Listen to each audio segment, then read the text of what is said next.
Hello, everyone. How are you all? I wanted to hop on here and just answer some questions to somebody who left a comment. I guess it's a teenager asking if they can have protein shakes as teenagers.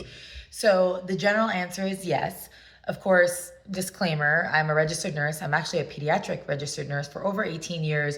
So although I have a lot of experience in this field, of course, always check with your provider, check with your doctor, make sure if you're drinking anything new or adding another ingredient. I don't know if you have allergies or sensitivities. That's something you need to check with your doctor. But with that being said, for everyone else who has nothing going on in that area and are able to have protein shakes, then for me, I recommend, and this is not sponsored, these shakes. They're called Nuri, and that's Nurri. They're ultra filtered milkshakes, basically. So this one here only has it has 1 gram of sugar and 3 carbs. So as well as 1 gram of dietary fiber. So when you're trying to find net carbs, you're subtracting the total carbs from the dietary fiber and any sugar alcohol. So this one does not have any sugar alcohol, just 1 gram of actual sugar and 30 grams of protein.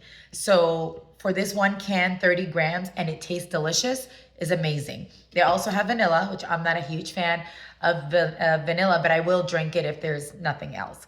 And I also heard that Costco released a strawberry flavor. So if you guys like strawberry, these are really good bang for your buck as well. They come out to like $2, a little bit less than $2 per can.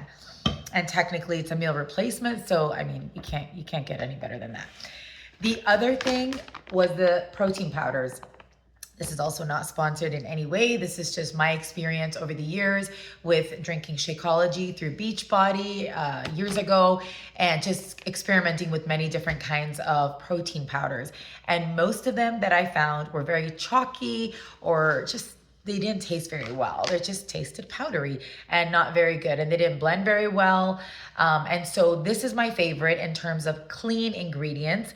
They don't have a bunch of garbage like the others do because you can go really crazy with protein powders and have a lot of junk in there. So this is the cleanest one I found to date. And I did find it at Costco as well.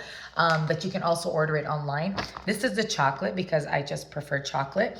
And each scoop, per scoop, it's gonna be 25 grams of protein in 1 scoop. So 1 scoop, you're gonna add to it about 8 ounces of either milk, if you're not counting sugar and carbs, or you can add water. You can add it in with Greek yogurt. I've done that before, and it's kind of like a thick pudding texture with Greek yogurt, and you're getting double the protein. So you have the 25 grams from here, plus the protein that's in Greek yogurt.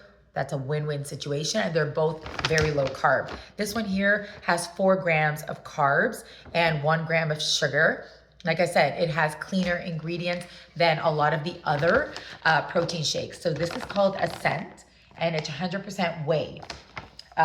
Native whey protein blend, clean post-workout recovery or pre-workout or during the day. It doesn't really matter. Honestly, you can have it at any time. If you're just a beginner and you're not into heavy duty weightlifting, then that's a whole different ballgame. Me, are trying to increase protein, lose body fat, and sculpt the body at the same time. So I'm not just losing this weight and not having a strong body. At 46, I need to worry about a strong body and not necessarily fitting into certain things, although that is a plus. I need to have a strong body to take me through the next, God knows how many years, hopefully many. So the other flavor that I've tried is the mocha cold brew. So you can do this with cold water.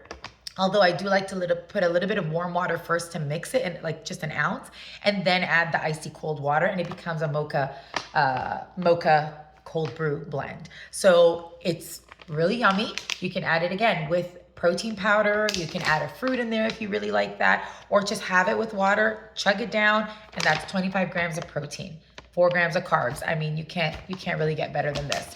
So, and if you can, leave a comment below and let me know what I should check out next. So in terms of protein, like I said, my goal at my weight through my dietitian's advice is at least 105 to 130 grams of protein a day. That number fluctuates. A lot of people will calculate it 1 to 2 grams per your body weight. And so that's a lot of protein, but I'm going to stick to what my dietitian said and try to do the 105 to 130 grams per day so that I can have that and build muscle at the same time.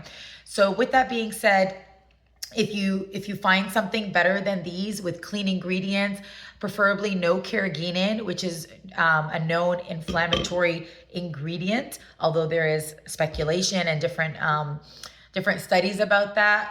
A lot have said that it's an inflammatory thing or chemical added to our foods, and it's added to almost everything. If you start searching for it, you will find it everywhere as a filler in drinks, as a filler in processed foods. So if we can just eliminate it, I mean, why not? Who cares if a little bit of it is okay? You know, if you're having so many items and they all have that in it and it's known to cause inflammation, why would you do that? Why would you increase your inflammation by knowing an ingredient isn't good for you? So go ahead and check out your ingredients when you're buying stuff. And if you want help with that, you can download the app Yuka. It's a free app. It's YUCCA if I'm not mistaken, or YUKA. I'd have to double check. You can double check as well. What that app does is it lets you scan an ingredient in the store. You don't have to buy it, just scan the ingredient. If it's green, you're in the clean zone, like it's safer to have. And it has cleaner ingredients. If it's red or it's in a moderate zone, then it's telling you this is not really good. You should limit or restrict. So if you're trying to really eat clean and get fit and healthier, then I would go with the stuff that are in the green or moderate and just keep them at a low if they're in the red or orange zones. So if you have any questions with protein or you're not sure, you know, what you should have, how much you should have, I can guide you in that direction. So leave a comment and we can get to it. All right. I hope you all have a wonderful day and I hope this was helpful. Take care.